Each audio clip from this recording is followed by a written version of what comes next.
વૈષ્ણવ 59મું અસાધારણ સ્નેહનું પહેલું ભગવાનનો દૃઢ વિશ્વાસ, આસક્તિપણું અને સર્વકર્તા, સર્વસ્વામી અને સર્વયામી એવા પ્રગટ પ્રભુના મહિમા સહિત નિશ્ચય દૃઢ થાય તો ભગવાનનો અસાધારણ હેતુ થાય. બીજું, જ્યાં અતિ મોટો સમર્થ સંત રહેતો હોય ત્યાં દેશ, કાર અને ક્રિયા તે અશુભ હોય તો પણ શુભ થઈ જાય.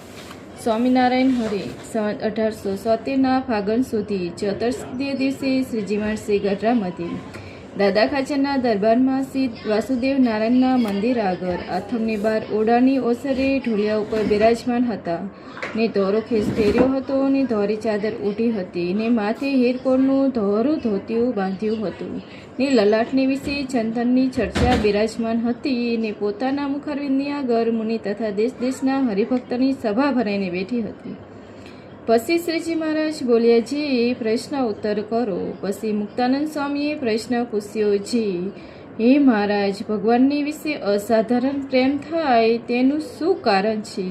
પછી શ્રીજી મહારાજ બોલ્યા, જી એક તો ભગવાનનો વિશ્વાસ હોય ને આ મુને મર્યા છે તે નિશ્ચય ભગવાન છે તથા આસ્તિકપણું હોય તથા ભગવાનમાંની જે ઐશ્વર્ય તેને જાણી છે.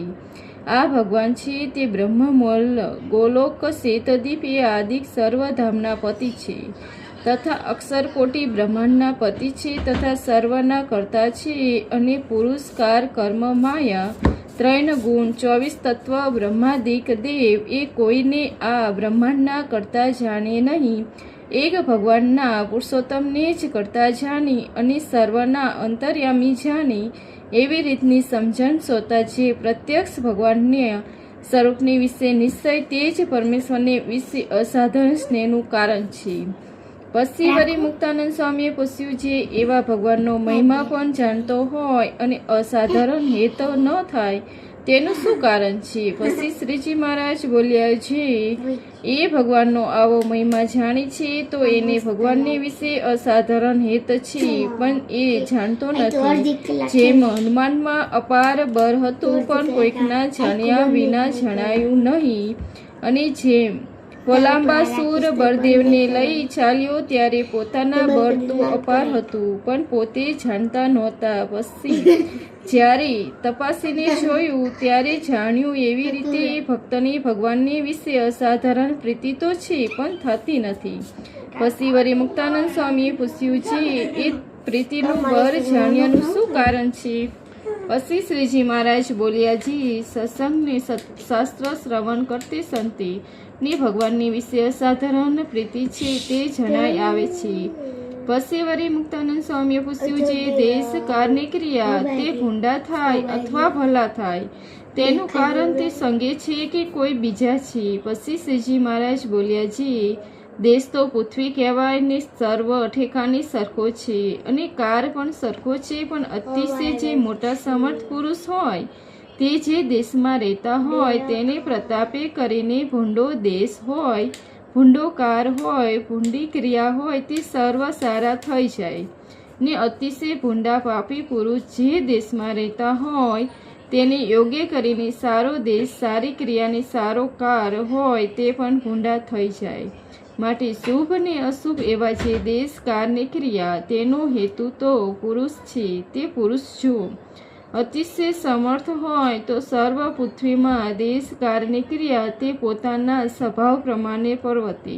તેથી ઉતરતો હોય તો એક દેશમાં પર્વત આવે ને તેથી ઉતરતો હોય તો એક ગામમાં પર્વતે, તેથી ઉતરતો હોય તો એક ફરી તથા એક પોતાનું ઘર તેમાં પડતા આવે. એવી રીતે શુભ અશુભ જે દેશ, કારની ક્રિયા તેનો હેતુ તો શુભ ને અશુભ એ 2 પ્રકારે પુરુષ છે. ઇતિ વૈષ્ણવ 58મું પૂરું થયું. આમાં પહેલામાં શ્રીજી મહારાજે કહ્યું છે, અમારો નિશ્ચય વિશ્વાસને આસક્તિપણો હોય ને અમને કરતા થકા જાણે અમારે વિશે અસાધારણ સ્નેહ થાય. બીજામાં અમારો મહિમા જાણે અમારે વિશે પ્રીતિ છે. ત્રીજામાં સત્સંગને સંત શાસ્ત્રનું શ્રવણ કરવું પ્રીતિ જાણવાનું કારણ છે. ચોથામાં શુભ અશુભ દેશકાળની હેતુ શુભ ને અશુભ 2 પ્રકારના પુરુષ છે. પહેલા પ્રશ્નમાં પહેલા પ્રશ્નમાં પ્રત્યક્ષ ભગવાનના સ્વરૂપને વિશે નિશ્ચય કહ્યો. તે પ્રત્યક્ષ કેવી રીતે સમજવું? તો ઉત્તર: શ્રીજી મહારાજને સંકલ્પ કર્યો છે એમને મનુષ્ય જેવો દેખે ત્યારે મનુષ્ય રૂપે દેખાય. પછી સંકલ્પ કર્યો છે અમને પ્રતિમા રૂપે દેખો માટે આ જ પ્રતિમા રૂપે પ્રત્યક્ષ છે. બીજો પ્રશ્ન: પ્રતિમા રૂપે પ્રત્યક્ષ હોય ત્યારે તો સર્વ અવતારના પ્રતિમાએ જેને પરોક્ષ કેમ કહે? પછી ઉત્તર: પ્રગટ થશે કરીને અંત ધ્યાન થવે પ્રત્યે તે પરોક્ષ કહેતા નથી. પ્રત્યક્ષ તે ઉપરી જ કહે છે, એના નીચે હોય તેને પરોક્ષ કહે છે. જેમ પરશુરામનું ઐશ્વર્ય રામચંદ્રને લઈ લીધું ત્યારે પરશુરામ પરોક્ષ કહેવાયા અને રામચંદ્રનું પ્રત્યક્ષ કહેવાયું. માટે જે પોતાનું ઐશ્વર્ય કાઢીને વર્તે તે પ્રત્યક્ષ કહેવાય અને જેનું ઐશ્વર્ય ઢંકાઈ જાય તે પરોક્ષ કહેવાય. જેમ વ્યાપકાનંદ સ્વામીએ તથા અભય રાજા આદિક પોતાની મૂર્તિમાં સર્વ અવતાર લીન કરીને દેખાય એમ પોતાનું અલૌકિક ઐશ્વર્ય પ્રતાપે જણાવીને પોતાનું સર્વોપરીપણું જણાવ્યું છે. માટે શ્રીજી મહારાજ સદા પ્રત્યક્ષ છે, પણ આગળથી પરોક્ષને પછીને આવે તો પ્રત્યક્ષ એમ ન સમજવું. સર્વોપરી હોય તે જ પ્રત્યક્ષ કહેવાય ને પરતંત્ર હોય આગળથી આવે અથવા પાછળથી આવે તો પણ તે પરોક્ષ જ કહેવાય. માટે શ્રીજી મહારાજ સર્વના ઉપરી છે, તેમને પ્રતિમાએ સાક્ષાત દેખાય જાણીને દિવ્ય ભાવ લાવીને નિશ્ચય કરો તો મોક્ષ થાય. ત્રીજો પ્રશ્નમાં સંત શાસ્ત્ર કયા તે કયા જાણવા?